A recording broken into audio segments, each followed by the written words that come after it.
30 years. So that's back in the day. Gordy got asked last year by one of the nurses if he had any sons after that, after that picture. Don't know who that was. But when you've been mates for that long, you can also pull out photos like this. And you can also probably pretty understand why Gordy did that to me when that first day. What amazed me more about that picture, Gordo, is how you managed to bird me when no one else in the room saw it. But suffice to say that we all have a story, and all of us can understand that. And part of my talk's about that. Maybe just share a few things that I've learned along the way. And a very important lesson wherever you are in life that we all make mistakes. In fact, we'll talk about the ramifications of making those mistakes. So part of my story, my family from Malaysia, we came to Western Australia when I was about 5. I was so fortunate that Mum picked that state for me to grow up in. And just the way my brain works, I've just always been fascinated by life. We don't think about it very much, but that's our planet. We're sitting in this miraculous blue-green planet that's suspended in an infinity of nothing. I mean, we don't live our everyday lives thinking about this, but that's the truth of it. There's so much mystery around us, so much mystery that we just come to accept. All of us who understand what a miraculous planet is, let alone the human body. And you know, how the pH in our saliva is the right concentration, and how it leads to an esophagus, it leads to a stomach, that our heart pumps, what we've been hearing about from Matthew Erickson. It's all just so miraculous. And then at a cellular level, we don't even understand that cellular level. Pyruvate kinase, all these different biochemical enzymes, mitochondria, nuclei. It's just so crazy. And that somehow all of us as humans at some stage came to be on the planet Earth. And there's so many religions that have so many different explanations about how that happened. But the truth is that at some point it happened. At some point, however it happened. And the design by which this whole place works is incredible. It's miraculous. No matter who tries to explain it, I don't think there's an easy explanation around that. So that's why my brain ticked. And what are the things that shaped me? Well, I was going to share an intimate photo with you. That's me when our family just was about to move to Malaysia. From Malaysia, you could sort of see that if I don't get a better dress sense, I'm going to get in a lot of trouble when I arrive in Australia. Unfortunately, that wasn't my decision, but my mother's decision. There you can see everyone's kind of smiling. You can kind of tell that I realise I'm not wearing what I probably should be for a family portrait. Look at it. My sister's in this beautiful dress, and Mum pulls out this underwear. That's what it is. It's underwear, but she bought it at Harrods. So she told me that there's an amazing place in London called Harrods, and therefore you've got to wear this whenever you are. And you can quite clearly see on my face that I know this is not right. And a bit of a theme of what we're going to talk about today is about belonging. And so for me, you can sort of see coming to Australia and with these underpants, one of my first experiences was just remembering going to school. I grew up in City Beach back then, and everyone had just sandwiches. You know, that's what the going lunch was, peanut butter, ham and cheese, whatever it was. And me and my sister would rock up literally with just stuff that's so normal now, but you know, back then it was bad. Like rice and pork, and we had to sit away from the other kids because every time we opened our lunchbox, some kid would go, "Whoa, what's that smell?" So I just begged Grandma. I said, "Grandma, please, for the sake of me and Avril, can you just make us some sandwiches?" And she goes, "Well, what are sandwiches?" I said, "Well, you just get some bread and you get some butter and you put some butter on the bread and she goes, "Okay, tomorrow I'll make you sandwiches." So me and my sister are so happy. We rock up to school, we sit right next to all the kids and open up my lunchbox, and to my horror was this soy sauce chicken drumstick stuck between 2 pieces of bread. So we quickly moved back over to the corner. But I suppose at that very young age, we knew what it was like, what it took for us to try and belong? What would it take for us so that we could sit with the other kids? Another thing that happened to me, my dad had bad cancer, and for all of you who have been or had a loved one who's been sick, and you've sort of felt what it's like when a nurse or a doctor or a paramedic treats your loved one like your loved one. And at that age, I remembered that feeling. Nurses or doctors who treated my dad like he was my dad and they could see how much he meant to me, versus those where dad was just a diagnosis. And that really stuck with me as a kid. I just remembered how easy it was to feel better about someone looking after you, just because of that little extra step that all of us in this room know what it takes to do and to be open to. And later in my life, I was lucky enough to walk away from this car accident. And that's when I always had an estimation, always loved the paramedics. But this day made me up here. Because as doctors, we don't know what it's like to be on a scene, to deal with emotion, to deal with loss, to deal with hysteria, to deal with all the things that happened at the scene. And to have a stranger come up to you and reassure you, and with no motive, but because they want to help you, is one of the most incredible feelings I remembered in my life about when you really perceive that someone's an angel. You just go, who are you and why are you here to help me in my darkest hour? And so just credit to everyone, all you guys who are out there who do that sort of work. But that obviously shaped me. This is me at 16. So I was told that I was a gifted student, and so I skipped a year of high school, and this was me at uni. That's Matthew Erickson there in his goggles over there. I don't know if you've got a pointer. And that's us at a pub crawl. And you can sort of see that with a very strict tiger mum, I was heading for something not so good. And sure enough, that happened. I'm going to read this to you. This is, I got a failed first year with 2 SUPs. I got a warning viva in second year. And in third year, I almost got kicked out because I failed 3 tests, 3 exams. So it says, for those of you who can't read it, it's a summary, but it's from the Dean of Medicine, and they're telling me that I've got to repeat third year. And he says, the matter that comes to me as Dean, and I have to inform you that the regulations of the faculty do not permit a student who has failed in 3 subjects to have supplementary exams.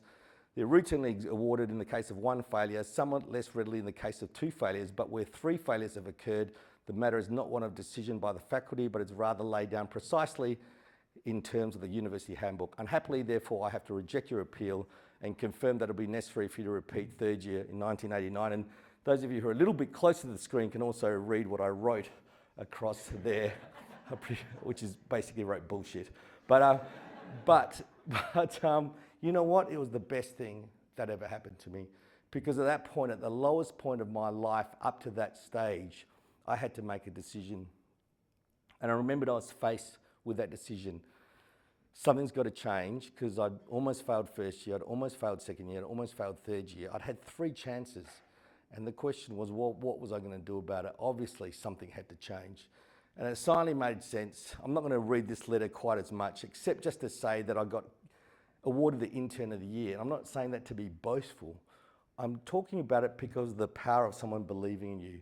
Those 2 people that are on that screen there, who were also on the previous screen, were the 2 people who went into bat for me. For some reason, when they were probably in that meeting debating, this guy's got to go, he is failed 3 subjects, he's obviously not wanting to do medicine. These 2 people here went into that committee meeting and advocated for me. And when I became Intern of the Year, I went back to these 2 people and said, thank you so much for believing in me, because this is what happened. And that's the power, I believe, of all of us having that opportunity to do something for someone else. So I chose plastic surgery. Why did I choose plastic surgery? I just felt that there was a very potent way to change the life of a person, and it appealed to the creative side of me. I'm going to pause to tell you a quick little story about the worst operation I've ever done. While I was doing plastic surgery, I loved the fact that you could operate on all parts of the body, and I was working at a hospital in Western Australia, which I won't tell you what it is, in case some of you can guess. But there was a 18-year-old boy who came in There is a happy ending to the story. There's an 18-year-old boy who came in who had been fighting, so he got glassed in the eye and lost full thickness eyelid skin on his eyelid. I was a junior reg, and as you know, the junior reg, I've got to ring the consultant every time to say, this is what I want to do. And so I said to the consultant, you know, I've got this 18-year-old kid, he's lost full thickness eyelid skin. He goes, well, you know, what do you want to do, David? I said, I just want to take a bit of eyelid skin from the other side and put it on as a skin graft. And the guy goes, he was an Irish guy, he goes, no, David, go check if he's circumcised. And I'm the junior reg. I'm going, what do you mean, sir? And he goes, no, David, it's the perfect skin replacement. It's tin, it's pliable, it'll look grand. And I'm the junior reg. I'm honestly thinking, not a good idea. But what can you do? You're the junior reg. Of course, it's my job to go up to the patient and say, I know, weird question, but have you been circumcised? Now, I'm just hoping he just says yes, and the thing's done. But unfortunately, he says no. So I've got to go back and say, oh, you know, I'm the guy, not the guy on the end of the phone. I'm the guy who has to convince him that this is a great idea, to take the foreskin and put it in his eyelid. I'm still trying to dodge it. I ring the consultant back and said, no, he's not circumcised, but I haven't circumcised someone before, so I just don't think it's a great idea. He goes, don't worry, David, I'll come in, I'll circumcise him, and you can stitch it in. And I just go, so off he goes and he comes in, we take this guy, circumcise him, I get this foreskin, and I'm just trying to stretch it out. I'm just trying to fit it in. I'm stitching it in as best as I can. I'm just, just spreading it out. And the next morning, it looked exactly like foreskin on an eyelid. And I was just like, I was mortified. And all the consultants that could say was, well, that didn't work out too well, did it, David? Anyway, if you are from WA and you know who this guy is, you're not allowed to repeat that story. But suffice to say, I enjoyed doing plastic surgery. This is one of the first things, though. This is my most memorable patient that I ever had.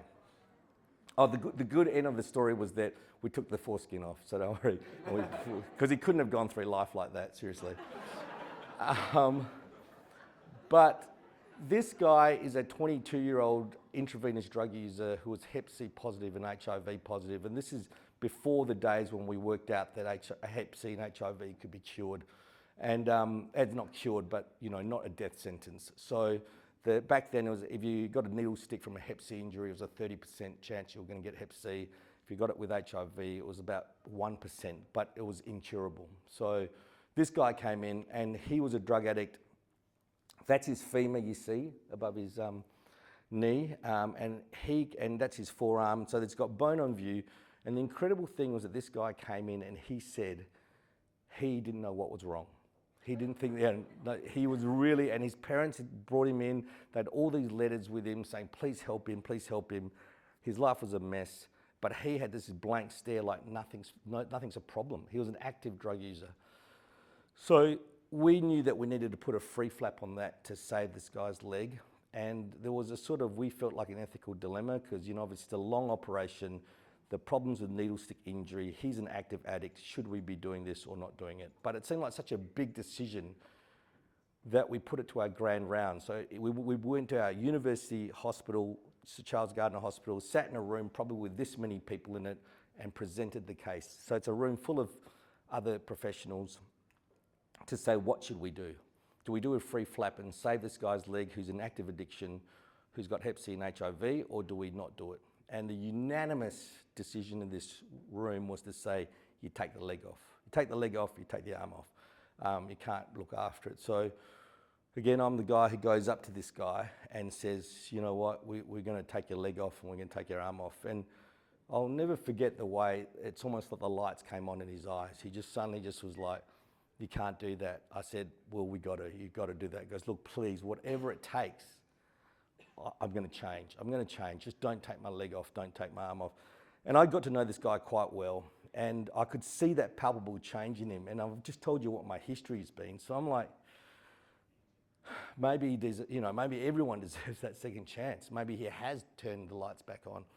And I went back to the consultant. Consultant goes, what do you think I should do? He was a great guy. And we both decided that we were going to give this thing a go. Despite all the evidence against what we should be doing, we were going to do something. So we did this big operation. Fortunately, we didn't needle stick each other. And we put a free flap on. And I didn't see him again because I left Charlie's and then I went off to do another job. But one of the best moments in my career was 6 months later. I'm walking through the lobby of Charles Gardner Hospital, and some guy, clean-shaven guy with a bit of a limp, sort of just comes up to me and shakes me by the hand. And I suddenly realised it's him. And for that moment, I was just gobsmacked. And he just said, thank you for believing in me. And it was such it was a payback, I was just so gobsmacked that this guy had just used that opportunity, and now his life, I could just see it, clean shaven, clear eyed, and he hit his rock bottom, but somehow with someone believing in him, he was able to pull himself out of there. So it gave me food for thought about what is it that we need to do to create intentional change? What is it in all of our lives that we need to do? And I suppose the way I look at it, you need a desire for a different destination. You've got to know that you want to be somewhere else. I had to have the humility to realise my own part in it. And for my case, it was like I didn't study. Honesty with self and others, and the courage to feel discomfort. I think that's one of the toughest things. And in a world of instant gratification, to have the resilience and persistence despite everything, and with that, despite the fact that there's no immediate gratification, like an Instagram ding, it's just like you've got to do all these things that feel very uncomfortable despite the lack of immediate gratification. And then something very important, finding someone else who gets it. And change doesn't start when things are easy, it starts when we're willing to see ourselves clearly. So one other thing that really struck me was the importance of finding belonging. And we've talked a little bit about that. This is Ken Sallier, who's the guy who taught me, and that's the group of the leading craniofacial surgeons of the time, back 15 years ago. And you can see, it always struck me, they're all sitting there dressed up in these aprons, but they did it so that they could look like they were together. They were a club. That's us playing basketball. Nobody told us to put our arms around each other, but somehow there was a sense of belonging to one another, that we were in the same team doing the same thing. And it kind of explains why fans occur. What is it that just because I go for the same football club as you go for, that suddenly we get each other, we're connected? Why is that? And that you can celebrate like your mother gave birth to someone. I don't know. Look at how happy those guys are from just something that happened that suddenly connects them all to each other. And what's it like if you can't connect with other people? What's it like that if you have a face whereby nobody wants to do that around you? Nobody feels like you belong near them. And this is a young lady called Adama, who's a Central African refugee, who I think, dare say, probably never had experienced what that sense of belonging is. There is an influence we have on each other. And it's really interesting. I know you go, I've only noticed it this year, but how a lot of the young ladies are now wearing their hair out through their things, and I've worked out it's because I've been told that it's because you want to know that you're a lady, not a man, when you're wearing all that gear, correct? But it's amazing that everyone started doing it. Why is it that everyone started doing it? Why is everyone suddenly going, yes? The same thing happened in the 80s or 90s or whatever. When we were at uni, everybody wore Ray-Bans, and everybody wore boat shoes. Somebody did something, and then, it was a long time ago, I know. But even when you think about our accents, an Australian accent versus an American accent, some of us like to think that nobody influences us.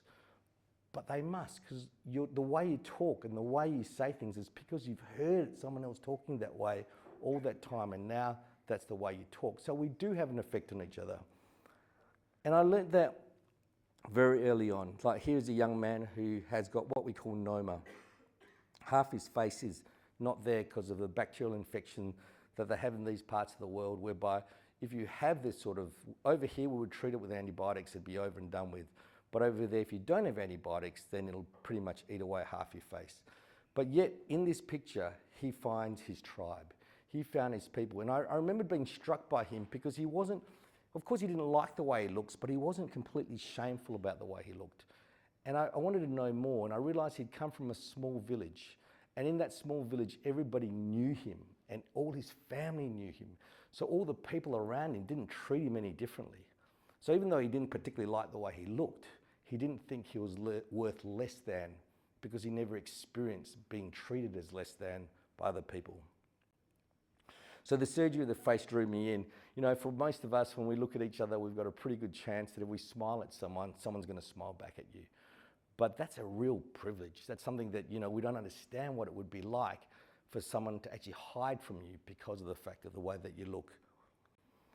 So like a lot of the things that happened, I went off and trained. I did apprenticeships with these three wonderful men who taught me what to do, and this guy, David Fisher, and now at Royal Children's in Melbourne. And, you know, a face doesn't really change the person. It's amazing. It's the fact that, but somehow when you look at the two pictures before and after, for some reason it's come to rest. And we don't think differently just because it seems to have come together a certain way. So I fell in love with doing cleft lip and palate. I love this kid in the bottom because he was happier before the surgery than after. But yeah, he's looking at me like, why did you do that to me? But what I particularly loved about it was the effect it had. It's an operation that you can do once, and I'm so fortunate that, you know, they can grow up and they can not feel that they've been born different. In fact, for most of these kids who are operated on at 6 months to a year, most of them will never know what it was like to be treated differently. And for like a lot of things, if you have this attention to detail, becoming a surgeon, it's honestly, it could be anyone. I mean, I don't know why they decided that you had to have a medical degree to become a surgeon, because you don't really. I mean, that's the truth. I think most surgeons wouldn't like to hear that, but the truth is it's a technical skill. You can teach it to anyone. The only thing being a doctor does is help you look after the patient beforehand and afterwards. But the actual technical exercise, we're basically glorified tradesmen. And you can see, though, that with attention to detail, you can really hide these scars very well. And that's another privilege of just watching these kids that you've looked after grow up. In Australia, the mullet as well as it's amazing how this thing evolved on his head. And you know, that you can sort of see these different children. Here's another little boy here who had his cleft lip repaired. And you can see that their lives change. And in fact, now he's just been recruited by St Kilda. And he's playing, he's at one of the rookie retreats. And so it's this wonderful feeling that you can have this knock-on effect he would never know, and if he didn't want to share it. So that's where I learned the balance. We talked a little bit about how we affect each other, but actually the most important thing is how we see ourselves. And that's what's sort of occurring at that stage of formative years. So many of you in here are parents. There are so many well-intentioned parents who come into my clinic and they really just want their child to look as normal as possible. And it's well-intentioned. It's kind of like, I don't want my child to be bullied. You know, I want my child, but the kid sitting there, we have this amazing ability to think that we talk about kids and that the kids aren't listening. It's almost like, oh yeah, he's not listening, so I can just tell you what I really feel. But of course they're listening. They can hear everything that you're saying and every intention that you have. And unfortunately, despite these well-intentioned parents, the message that child receives often is that I'm not good enough how I am. And I try and explain that to parents. I know you're just trying to protect them, but you've got to understand that that's a message that they could be receiving. And so I always talk to the child. I always talk to the child and say to the child, you can tell me how you feel about this. I'll listen to you. It doesn't mean you're going to need surgery. And I can tell you that right now that just completely disarms them, and their self-image of who they are and their control over how they feel about themselves gets really promoted through that way of doing things. It's the importance of a child's own mirror. And I always tell them the importance of a wingman. You need one other person who helps you see who you are. Here's an example of a girl called Sophie. You can sort of see often in someone's eyes, it's amazing. I didn't ask her to pose like this, but you can see in their eyes their self-mirror. How do they feel about themselves? She's had her cleft not done too well in another part of Australia, and you can just sort of see the change. We did her lip and her nose again, And you can sort of see, again, the opening of her eyes, that sort of thing. Of course, her self-mirror had changed. And it's great on Instagram that she recently got married. Some people have bigger issues than others. Those of you from Melbourne may remember the Bangladeshi twins, this is Krishna and Trishna. And this is, when we were going to do these kids, but this is back 2008, we did a bit of research, and this Chicago, pictures are permitted for the first time of Rodney D. Brody, whose separation from his Siamese twin brother last December made medical history. The boys were joined at the head, and the operation, which lasted over 12 hours and called for 68 surgeons and assistants, was the first of its kind to succeed. The brother died, but Rodney D. survived. There are more operations ahead, but he's cleared the big hurdle. Today, doctors rate him a normal, healthy little boy with a normal, healthy future. We obviously wanted a different definition of success. But look, I'm not going to belabor the point here except to say it was a very difficult problem. You can see there, Krishna's the smaller one, and she was getting, the blood was getting shunted from Krishna to Trishna, and that was causing, and what we realized very quickly was that if we didn't separate them, one of them would die, and if one of them died with the shared circulation, both would die. So, so our goals were a stage steady approach to allow a complete recovery between stages, and it took quite a few ones. There you see the MRI. They had separate brains, but they shared a dura. And so the whole idea was, it's a bit like a sausage. How sausages, you know, when they're joined together, how are we going to cut the sausage apart from each other? But at the same time, unlike a sausage, we need to cover the ends to make sure that, you know, their brains have got complete protection. And so we made a whole bunch of models. A lot of great people helped us from different parts of the world, because I've been involved in those Egyptian twins in Dallas. And so we had some precedents about how to do this through the use of skull bones. And you can sort of see the whole idea for us here is to try and design the incision patterns. And literally what we're going to do is we've got to borrow skin. So much like when women get pregnant and you make all that excess skin, and then later on, the problem is that most women don't want that excess skin after the baby's gone.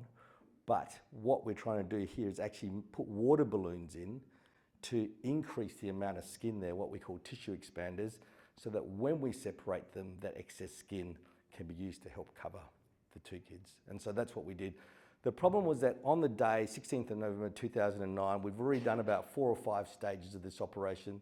The neurosurgeons, 2 amazing women, told us that they were going to take 8 hours to finish this last final stage. And in fact, it ended up being 26 hours that they took. And it's probably one of the things we learned. There should have been a B team to take over, because 26 hours as neurosurgeons of consistent operating is not a good thing.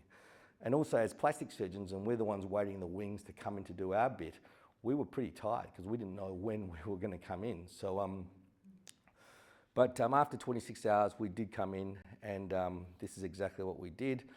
We did the craniotomies, and then what we did was split bone, put it over the top, and wrap it over. And that's the team that put it all together at Royal Children's Hospital, and that's Krishna and Trishna. They're a lot older now, but all of us have problems, and this is one thing that I want to talk about, that sometimes mistakes can help us. And here we have, this is a method called the Melbourne method, where we treat craniosynostosis. These are kids who've got a fusion of the sagittal suture, and they have these long heads. It's the most common form of craniosynostosis. And what we used to do, believe it or not, was cut one bit of bone across the top of it and then just squeeze the head together. I know, and to try and make the right shape. Now, in the process of doing this one day, you can sort of see this top bit where it says A. That B bit, they tried to score it. The surgeon who invented this operation was trying to score that bottom bit, and as he scored it, it broke and pushed forward. You never want to hear a surgeon say, oops, honestly. You'd rather hear them swear than say oops. Oops is a bad, bad word in surgery. But when he did that and this thing came forward, he suddenly realized the head shape was actually better. And so that's how this surgery got invented, through a mistake. And because of that, you can sort of see that's the bit, this is the bit that got broken just here, and it gets moved forward into a better shaped head. Here's an example of it. You can sort of see how it's basically jigsaw, bit of Meccano. And you can see, especially this thing, the difference in head shape that you get through this particular procedure, all discovered through a mistake. That's him now. So you can see the power. This is another child where you can see the power of this operation to create a different head shape. These are more mistakes. This guy's, a lot of you might know about the Ilizarov frame. This is Ilizarov. He's a Russian general surgeon who he had no formal training in orthopedics. He was treating surgeons post-World War II. He smoked in OR, as you can see. When ashed on the table, he would say to the nurse, "Don't worry, it's sterile." And how this whole distraction thing got discovered is because he's in Siberia, he's treating patients, then taking off for a couple of months to another part of Siberia. So he's doing these sort of bog laps around Russia, sort of fixing up these fractures. And one of the things he was doing was putting these bike spoke frames on either side of a fracture and then compressing the fracture. Okay, so he's getting it by teaching the nurse to turn the screw to compress the fracture. Now, one of these nurses, the nurses are awesome, don't get me wrong, turned it the wrong way. So they realized, because he's off in Siberia, doesn't come back for 6 weeks, this nurse had been turning the screw the wrong way. So instead of compressing the fracture's distracting. So everyone's really worried because apparently Ilizarov had a bad temper. But what he realized, he looked at the x-ray and he realized that they had created bone. And so that's now something we use in all forms of bony surgery, of how this knowledge that came through a mistake, that two bits of bone that sat together got distracted instead of compressed, we discovered that bone could be created. And we use that all the time. Here's a little boy this is not distorted, this is how this little boy looked. He had multi-sutural craniosynostosis. He was about to go blind because his brain didn't have enough room to expand. And we use that. We use that process of slowly taking the bones apart. Now that's a little improvement, but we knew we needed to do more. So we got at the set. You can see there the imprintment of the brain on the bone, which is actually, that's how much pressure that the brain needed to get out of this skull that it was in. But we put those things in, and here, at this gap here, that's what we're slowly spreading apart. And we do it a millimetre a day, we create bone. And there he is now. So again, that is something that's incredible, that it was another thing. We all make mistakes, but how is it that we respond to mistakes, and what is it that we discover about things and about ourselves? So, you know, the journey, I'm not calling myself a master. I think all of us who love to do something, that's our ultimate ambition. How do we get really good at something? And it's time and commitment. Nobody gets up and looks like Roger Federer after a couple of days. You know, you've got to really want to do it. You've got to want to do it all the time, and that the little things matter more and more in what you do.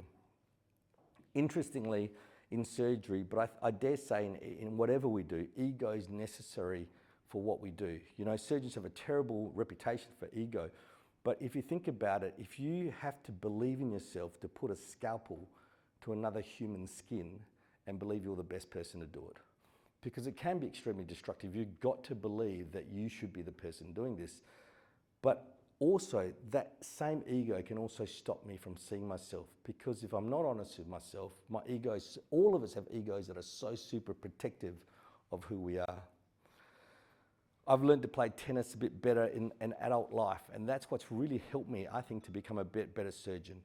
I realized through adult learning that I had to let go of thinking that I already knew for me to learn.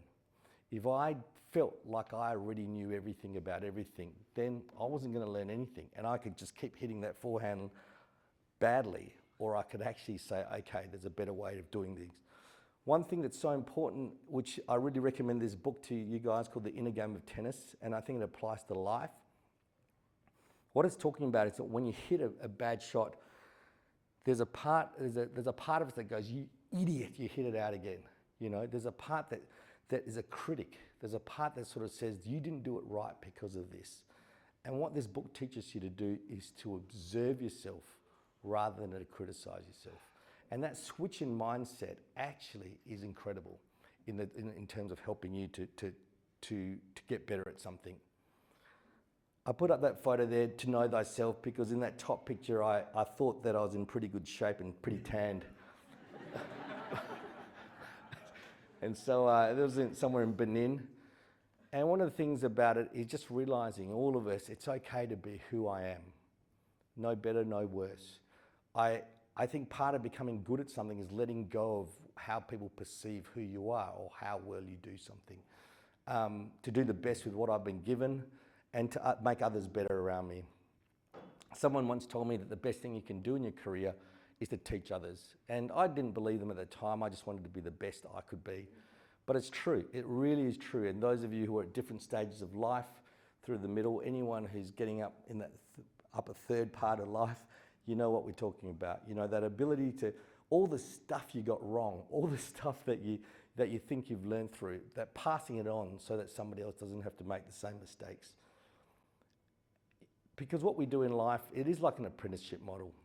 You know, sometimes actually in teaching someone, I see myself. And it's like a mirror, it's like a reflection. When you actually find yourself telling someone about things, I actually see myself. If I'm hearing someone's way of doing something, I actually see myself. As I'm giving advice to people, I'm like, I do that. Why am I giving this guy advice that I'm not taking myself? And this is something that I think is very powerful about the apprenticeship model.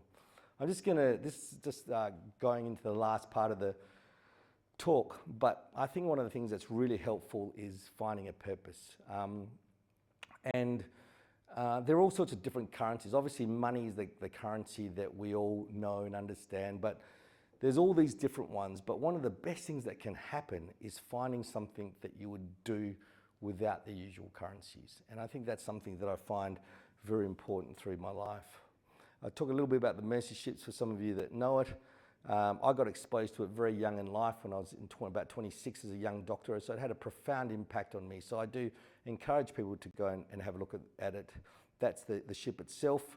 You can see now there's two ships. That's the biggest ship. I've spent most of the time on the Africa Mercy, which is the one on the left, and the one on the right is the Global Mercy.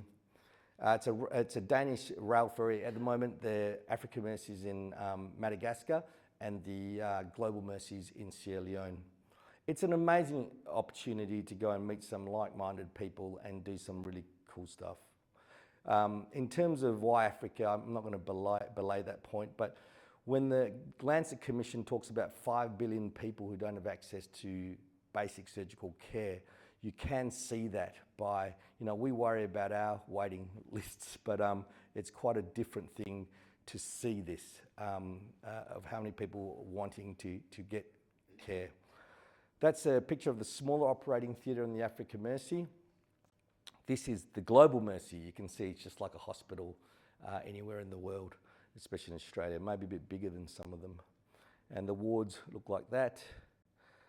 We do a lot of emphasis on teaching because I think that's the only way that we leave a lasting legacy. We really want to make it so that we become, hopefully one day, that we don't have to go ourselves.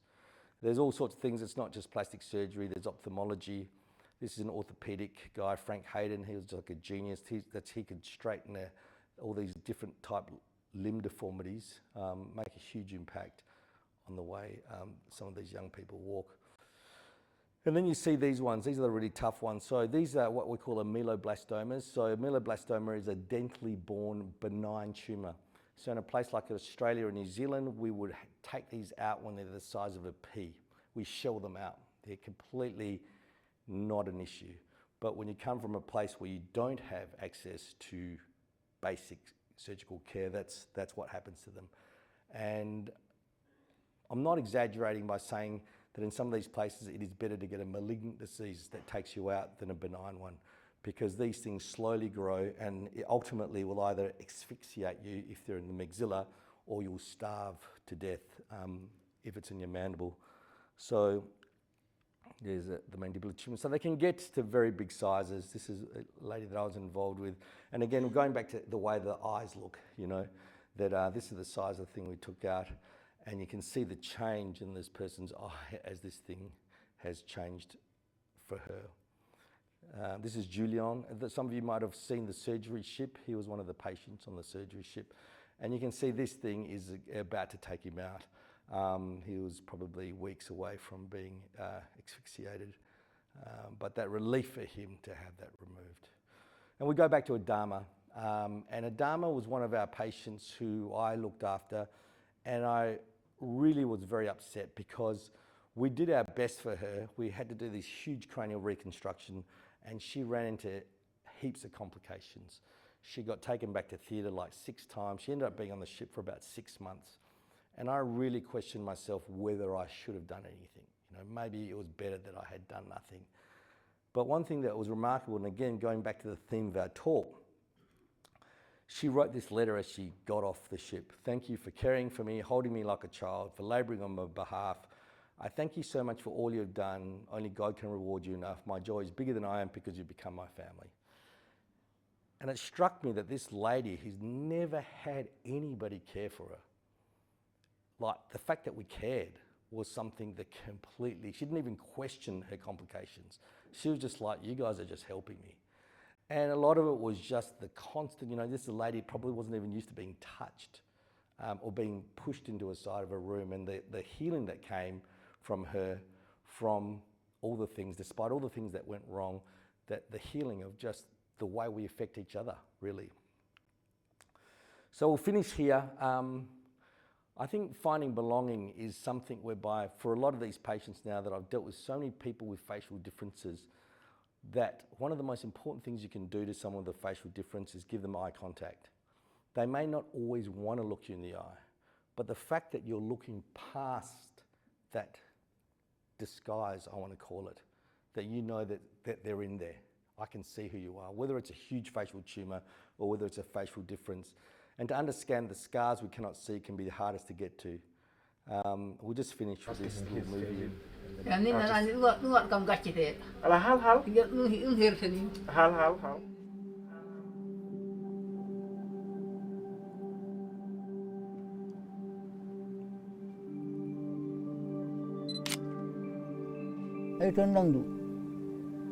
Ningarden adon. Tin uri de ne chasan adu yetech. Chasan yoye yetech.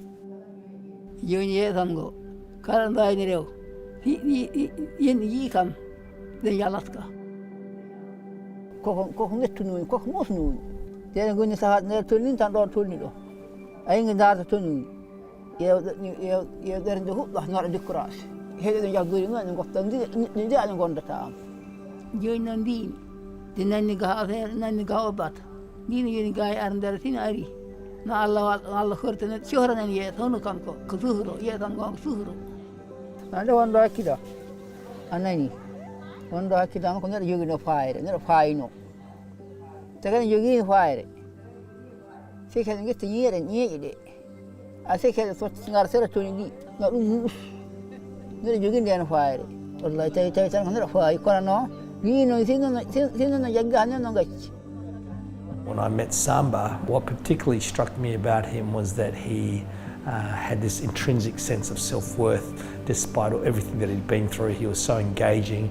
He wanted to tell you his story. He wanted to know more about you, and he wanted to interact with everyone around him. I was like, this is someone that, you know, if I just came and you were the only person I operated on, I'd be a happy man. I don't mean that lightly, you know, I kind of think to myself, this guy's been sitting around for 55 years waiting for someone to come along and help him with his lip, or maybe even never imagining it could have happened. The irony is that in places like Australia, you operate on children 1 year of age. By 1 year of age, most cleft lips will have been repaired. So you come to a place like Senegal and it's like you meet someone who's 56 years old who's got an unrepaired cleft lip, and it's just like, wow, you know, how did this happen? How did you get to this age? But it does, it's common, and from what the Lancet Commission tells us, there's 5 billion people out there who can't access care and safe, timely, affordable surgery. I mean, that's a massive thing, and I think you know, we're humans. His worth doesn't change just because I did a cleft lip repair, right? So with his personality in particular, he can now be him. Yang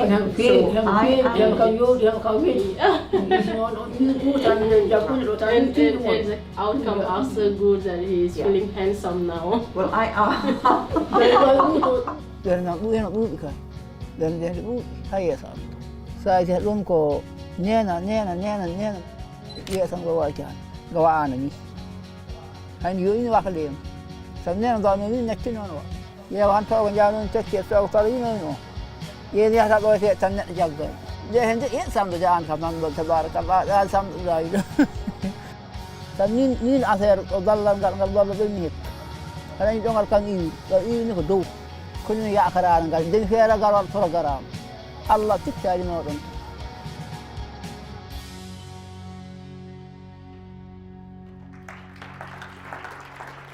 I love the way you can see the transformation of the way he talked before and now and the way he talked at the end. He was just like so animated. And you know, I did this a long time ago.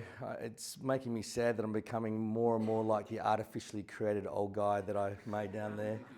But, you know, I suppose the big theme of my talk is that wisdom comes from failure. Whatever you do, you know, don't be scared to fail. It happens. I was a guy who almost got kicked out of medical school 3 times. And somehow I managed to find a purpose through doing this and a belief that when you meet the God of second chances, it makes sense to pass that encounter on. And my last bit of advice to you is don't let Matthew pour the beers and don't let Charlie drink them all. Thank you.